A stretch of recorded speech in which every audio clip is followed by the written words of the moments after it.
സംസാരിക്കുന്നു, കാര്യങ്ങൾ ചോദിച്ചു പഠിക്കുന്നു, ഹിദായത്തിന്റെ മാർഗം അവർ സ്വീകരിക്കുന്നു. ഖാജാ തങ്ങൾ ഓതിക്കൊടുക്കുന്നതിൽ ആശങ്കയില്ലാതെ, ആർക്കും സംശയങ്ങളില്ലാത്ത വിധം എല്ലാവരും സ്വീകരിക്കുന്നു, മാർഗങ്ങൾ സ്വീകരിക്കുന്നു. ഖാജാ തങ്ങളിൽ നിന്ന് ഷഹാദത്ത് സാന്നിധ്യത്തിൽ വെച്ച് ഷഹാദത്ത് കലിമ ചൊല്ലിയിട്ട് ആയിരക്കണക്കിന് ആളുകൾ വിവിധ പ്രദേശങ്ങളിൽ, ഗ്രാമങ്ങളിലും കുഗ്രാമങ്ങളിലൊക്കെ പരന്നു. പിന്നെ അവിടെ നിന്ന് അജ്മീറിലേക്ക് പോകാനുള്ള തീരുമാനം മഹാനവറുകൾ തീരുമാനമെടുത്തു. അപ്പോൾ അജ്മീർ ഭരിക്കുന്ന ഭരണാധികാരിയോട് അവിടെയുള്ള ജ്യോത്സ്യന്മാര് പറഞ്ഞു, നിങ്ങളെ ഈ നാട് ലക്ഷ്യം വെച്ചുകൊണ്ട് ഒരു പ്രബോധകൻ വരുന്നുണ്ട്, നിങ്ങളെ ഭരണം പോകാൻ അത് സാധ്യതയുണ്ട്, നിങ്ങളുടെ അധികാരവും ഭരണവും ഒക്കെ നീങ്ങിപ്പോയേക്കാം. രൂപഭാവങ്ങളൊക്കെ അവര് പറഞ്ഞു കൊടുത്തു. ഇങ്ങനെയാണ് രൂപം, ഇങ്ങനെ ആളുകളാണ് കൂട്ടത്തിലുള്ള ആളുകൾ, കണ്ടാൽ തന്നെ ഒരു ഫക്കീറായിട്ടേ ആളെ തോന്നുകയുള്ളൂ. പക്ഷേ ആ ഫക്കീർ വന്ന് ഈ നാട്ടിൽ ഏതെങ്കിലും ഭാഗങ്ങളിൽ താമസമാക്കിയാൽ നിങ്ങൾക്ക് നഷ്ടമാകും. ഒരാളുടെയും ഭരണം കീഴടക്കാനല്ല ഖാജാ തങ്ങൾ വരുന്നത്. കാരണം ഖാജാ തങ്ങൾ വരുമ്പോ ഡൽഹിയിലും ഇല്ലേ ഭരണം, എന്നിട്ട് അവിടുന്ന് ഭരണകർത്താവിനോട് ഭരണം തരീന്ന് പറഞ്ഞോ? ഇല്ല. നബി സല്ലല്ലാഹു അലൈഹി വസല്ലം നിങ്ങൾ ഏൽപ്പിച്ച നിർദ്ദേശങ്ങൾ ദീന് മറ്റുള്ളവരിലേക്ക് പകർന്നു കൊടുക്കാൻ. സഹോദരങ്ങളെ, നമ്മുടെ ഇന്ത്യ രാജ്യത്ത് സ്വഹാബിമാര് വന്നില്ലേ? സ്വഹാബിമാരുടെ പാദസ്പർശം കൊണ്ട് അനുഗ്രഹീതമായ മണ്ണല്ലേ ഈ പരിസരം? ഏതെങ്കിലും ആളുകൾ ഇവിടെ ഭരണത്തിന് വേണ്ടി മത്സരങ്ങൾ നടത്തിയോ? ഇല്ല. അവരുടെ ലക്ഷ്യം അതല്ല. അതിനുവേണ്ടി അടിപിടി കൂടിയോ? ഇല്ല. ഭരിക്കുന്ന ആളുകളെ എതിർത്തിട്ട് മുദ്രാവാക്യം വിളിച്ചോ? ഇല്ല. അതൊന്നുമല്ല അവരുടെ ലക്ഷ്യം. അവർക്ക് പകർന്നു കിട്ടിയ വിശുദ്ധമായ ദീന് ജീവിതത്തിലൂടെ, സ്വഭാവത്തിലൂടെ, സ്നേഹത്തിലൂടെ, നിർദ്ദേശത്തിലൂടെ ആവശ്യമുള്ളവർക്ക് പകർന്നു കൊടുക്കുക. അതാണ് ലക്ഷ്യം. ആ ഒരു ലക്ഷ്യം മാത്രമാണ് ഖാജാ തങ്ങൾക്കുള്ളത്. വേറെ ലക്ഷ്യങ്ങളൊന്നുമില്ല. പക്ഷേ സ്വാഭാവികമായിട്ടും മത്സരത്തിന് വരുമ്പോ, എതിർപ്പിന് വരുമ്പോ, ഏറ്റുമുട്ടാൻ വരുമ്പോ പ്രതിരോധം എല്ലാ കാലത്തും ആവശ്യമായി വന്നിട്ടുണ്ട്. ആ ഒരു പ്രതിരോധം ഖാജാ തങ്ങളുടെ ജീവിതത്തിലും ഉണ്ടായിട്ടുണ്ട്. ചരിത്രം അത് വിശദീകരിക്കുന്നുണ്ട്, വ്യക്തമാക്കുന്നുണ്ട്. മറച്ചു വെക്കാൻ കഴിയില്ലല്ലോ സഹോദരങ്ങളെ, ചരിത്രത്താളുകളിൽ രേഖപ്പെടുത്തപ്പെട്ടതാണ്. ഖാജാ തങ്ങൾ വരുമ്പോ ഇങ്ങനെ ഒരു നിർദ്ദേശമാണ് ജ്യോത്സ്യന്മാര് അജ്മീർ ഭരിക്കുന്ന ഭരണാധികാരിക്ക് കൊടുത്തത്. ഖാജാ തങ്ങൾ പുറപ്പെട്ടു.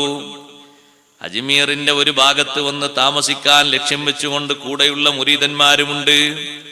അജ്മീറിന്റെ ഒരു ഭാഗത്ത് വന്നപ്പോൾ സുബ്ഹാനല്ലാഹ്, പല ഭാഗങ്ങളിലും അന്നത്തെ ഭരണാധികാരി കാവൽക്കാരെ നിർത്തിയിട്ടുണ്ട്. രാത്രി ഒരു വിഭാഗത്തെയും പകല് ഒരു വിഭാഗത്തെയും ഒക്കെ നിർത്തിയിട്ടുണ്ട്. രാത്രിയാണ് ഖാജാ തങ്ങളും ശിഷ്യന്മാരും അജ്മീറിലെത്തുന്നത്. അവര് നേരെ വന്ന് വാഹനം ഇറങ്ങുന്നത് രാജാവിന്റെ ഒട്ടകങ്ങളൊക്കെ കിടക്കുന്ന, വിശ്രമിക്കുന്ന സ്ഥലമാണ്. അതിന്റെ ഒരു ഭാഗം ഒഴിഞ്ഞു കിടക്കുന്ന ഒരു ഭാഗത്ത് ഖാജാ തങ്ങൾ വന്ന് വിശ്രമിക്കാൻ വേണ്ടി ഒരുങ്ങിയപ്പോ അവിടെയുള്ള കാവൽക്കാരിൽപ്പെട്ട ഒരാള് പറഞ്ഞു, ഇവിടെ കടക്കാൻ പറ്റൂല, ഇവിടെ ഒട്ടകങ്ങൾ വിശ്രമിക്കുന്ന സ്ഥലമാണ്, നിങ്ങൾ വേറെ ഏതെങ്കിലും ഭാഗത്തേക്ക് നീങ്ങണം, ഇവിടെ കിടക്കാൻ പറ്റൂല, ഒട്ടകങ്ങൾക്ക് കിടക്കാനുള്ളതാണ്, ഇവിടെ കിടക്കരുത് എന്ന് പറഞ്ഞപ്പോ ഖാജാ തങ്ങൾ അവിടെ നിന്ന് നിർബന്ധിച്ച് പറഞ്ഞേച്ചപ്പോ എന്നാ പിന്നെ ഒട്ടകങ്ങൾ അവിടെ കിടന്നോട്ടെ എന്ന് പറഞ്ഞു. ഒട്ടകങ്ങൾ അവിടെ കിടന്നോട്ടെ, നമ്മളതിനെ ശല്യമൊന്നും ചെയ്യുന്നില്ല. എന്നിട്ട് നേരെ ഖാജാ തങ്ങളും ശിഷ്യന്മാരും അനാസാഗർ തടാകത്തിന്റെ ഭാഗത്തേക്ക് പോയി. അവിടെ ഒരു ചെറിയ ഷെഡ് ഉണ്ടാക്കി. ആ ഷെഡ് നിന്നിരുന്ന സ്ഥലത്ത് ഇപ്പൊ ഒരു പള്ളി കാണാം. പള്ളിയല്ലേ അവിടെ ഉള്ളത്? പള്ളിയുണ്ട് അവിടെ. ഖാജാ തങ്ങൾ നിസ്കരിച്ചൊരു സ്ഥലം കൂടിയാണ്. അവിടെ ഷെഡ് കെട്ടി. അപ്പുറത്തുള്ള തടാകത്തിൽ നിന്ന് വെള്ളം എടുക്കുമല്ലോ, വെള്ളം എല്ലാവർക്കും ആവശ്യമുള്ളതല്ലേ, വെള്ളം എടുത്ത് ഉളു എടുത്ത് എല്ലാവരും അതിൽ നിന്ന് കുളിക്കും പോലെ കുളിച്ചു. അപ്പൊ കുറെ ആൾക്കാർ വന്നിട്ട് പറഞ്ഞു, അതിൽ നിന്ന് വെള്ളം എടുക്കാൻ പാടില്ല, തൊടാൻ പാടില്ല, കുടിക്കാൻ പാടില്ല, അടുക്കാൻ പാടില്ല. ഖാജാ തങ്ങൾ പറഞ്ഞു, അങ്ങനെ പറ്റൂലല്ലോ, എല്ലാവർക്കും ഉള്ളതല്ലേ. ഇപ്പൊ എന്റെ വീട്ടിലെ, എന്റെ പറമ്പിലെ കിണറ്റിൽ നിന്ന് ആര് വന്ന് വെള്ളം എടുക്കട്ടെ എന്ന് വെച്ചാലും വെള്ളം എടുത്തോളൂ എന്നേ പറയാൻ പറ്റുള്ളൂ. അവിടെ ജാതി, മത, വർഗ, വർണ്ണ വ്യത്യാസങ്ങൾ ഒന്നും കാണിക്കാൻ പാടില്ല. അങ്ങനെയാണ് ഇസ്ലാമിന്റെ നിർദ്ദേശം. ഒരതിരുമില്ല അതിൽ. ആര് വന്ന് വെള്ളം എടുക്കട്ടെ എന്ന് ചോദിച്ചാലും സമ്മതം കൊടുത്തോളാം, തടയാൻ പാടില്ല. അങ്ങനെയാണ്. കാരണം അത് പൊതുവായിട്ടുള്ളതാണ്. വെള്ളം എടുക്കരുത് എന്ന് പറഞ്ഞ് വാശി പിടിച്ചപ്പോ ഖാജാ തങ്ങൾ ശിഷ്യന്മാരുടെ കൂട്ടത്തിൽ ഒരാട് പറഞ്ഞു, ജാഅൽ ഹഖ്ഖു സഹഖൽ ബാത്തിൽ ഇന്നൽ ബാത്തില കാന സഹൂഖ. ഒരു പാത്രം കൊടുത്തിട്ട് പറഞ്ഞു ഖാദിമിനോട്, തടാകത്തുനിന്ന് ഈ പാത്രത്തിൽ നിറയെ വെള്ളം മുക്കിക്കോളൂ, എന്നിട്ട് വെള്ളം മുക്കിയിട്ട് വരുമ്പോ നിങ്ങൾ യാ ബുദ്ദൂഹ് എന്നൊരു ഇസ്മും ചൊല്ലിയിട്ട് നിങ്ങൾ വരണം എന്ന് പറഞ്ഞു. അദ്ദേഹം അതുപോലെ വെള്ളം മുക്കി ചൊല്ലേണ്ടത് ചൊല്ലിയിട്ട് ഇങ്ങോട്ട് തിരിച്ചെത്തിയപ്പോ സുബ്ഹാനല്ലാഹ്, 10,000 ആളുകൾ കുടിക്കുന്ന ജലാശയമാണ്, കുളിക്കുന്ന വെള്ളമാണ്, ശേഖരിക്കുന്ന വെള്ളമാണ്. അത് പറ്റിപ്പോയി. പലരും അതിന്റെ പ്രയാസങ്ങൾ അനുഭവിച്ചു. ഖാജാ തങ്ങളെ മുന്നിൽ വന്നു. അവര് പലരും വന്നിട്ട് പരാതി പറഞ്ഞപ്പോ തങ്ങൾ പറഞ്ഞു, വെള്ളം എല്ലാവർക്കും എടുക്കാൻ പറ്റൂലേ?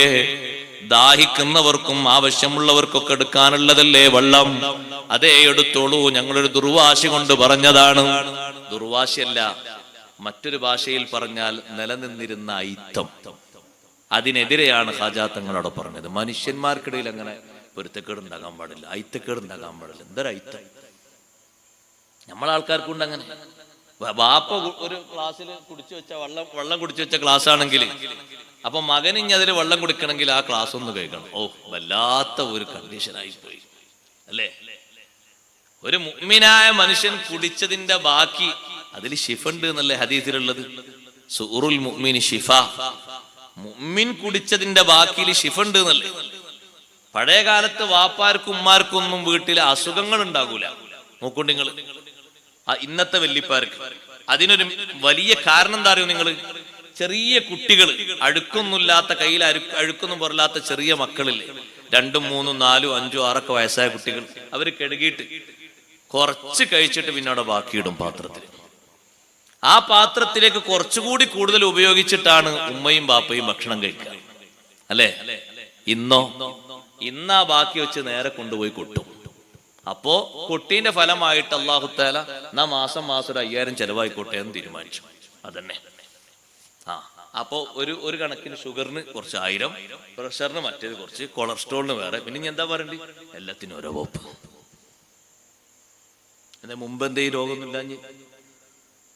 മുമ്പ് ഇങ്ങനെയൊന്നും ഭക്ഷണം കഴിച്ചിരുന്നത് നമ്മളൊന്ന് ആലോചിച്ച് നോക്കി. അങ്ങനല്ലേന്ന് ഓരോ വീട്ടിലും ചെയ്തിരുന്നത്. എത്ര വലിയ ആരോഗ്യം ഉണ്ടായിരുന്നു, ബറക്കത്ത്. ആ കുട്ടി ഒരു ബിസ്മില്ലാഹി ചൊല്ലി കഴിച്ചാൽ നല്ല ഭക്ഷണം, കേടൊന്നും വന്നിട്ടില്ല. ആ ഭക്ഷണമാണ് വെറുതെ കൊണ്ടുപോയി കൂട്ടുന്നത്. അതിന് ഹിസാബില്ലേ? ആ ഭക്ഷണത്തിലേക്ക് ഇനിയും വേണമെങ്കിൽ കുറച്ചുകൂടി ഇട്ട് കുറച്ചുകൂടി കൂട്ടാനൊക്കെ കൂട്ടിയിട്ട് അങ്ങോട്ട് കഴിക്കുമായിരുന്നു പഴയ കാലത്ത്. അതിൽ ശിഫുണ്ടായിരുന്നു.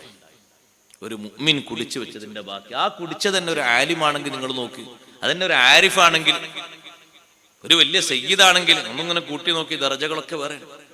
ഈ വെള്ളം കുടിച്ചു വെച്ച് അവിടെ വെച്ച് പോയ ആള്, ആ കുടിച്ചു വെച്ച ആ പാത്രത്തിൽ കുടിച്ചു വെച്ച ബാക്കിയുള്ള കുടിച്ചു പോയ ആള് ഒരു തെറ്റും ചെയ്യാത്തൊരു സ്വാലിഹാണെങ്കിൽ നമ്മളത് കുടിച്ചാൽ തന്നെ നമ്മൾ നന്നാകൂലേ? ആയിഷ ബീബി റളിയല്ലാഹു അൻഹയുടെ സ്വഭാവം എന്തായിരുന്നു? ഉമ്മമാരെ, നബി സല്ലല്ലാഹു അലൈഹി വസല്ലം നിങ്ങൾക്ക് വെള്ളം കുടിക്കാൻ കൊടുത്താൽ ഹദീസിൽ കാണാം, തിരിച്ചു വന്നാൽ ആ പാത്രം ഇങ്ങനെ കറക്കുന്ന മഹദി. എന്തിന്? ചുണ്ടിന്റെ നനവ് കാണാൻ. പാത്രം ഇങ്ങനെ കറക്കിയിട്ട് നനവ് എവിടെ കാണുന്നോ അവിടെ ചുണ്ട് വെച്ച് കുടിക്കും. അങ്ങനെയാണ് ആയിഷ റളിയല്ലാഹു അൻഹയുടെ പതിവ്. അബൂ അയ്യൂബുൽ അൻസാരി റളിയല്ലാഹു അൻഹുവിന്റെ വീട്ടിൽ ഭക്ഷണം കൊടുത്താൽ നബി സല്ലല്ലാഹു അലൈഹി വസല്ലം ഭക്ഷണം കഴിച്ചിട്ട് ബാക്കിയുള്ളത് കൊണ്ടുവരുമ്പോ കൈ പതിഞ്ഞ ഭാഗം നോക്കും. ആ കൈ പതിഞ്ഞയിടത്തുനിന്ന് ഒരു ഭാഗത്തുനിന്ന് അബൂ അയ്യൂബുൽ അൻസാരി റളിയല്ലാഹു അൻഹു എടുക്കും, മറ്റൊരു ഭാഗത്തുനിന്ന് ഭാര്യയും എടുക്കും, മൂന്നാമത്തെ ഭാഗത്തുനിന്ന് അടിമസ്ത്രീയും എടുക്കും. പിന്നെയാണ് ബാക്കിയുള്ള ഭക്ഷണങ്ങൾ എടുക്കുക.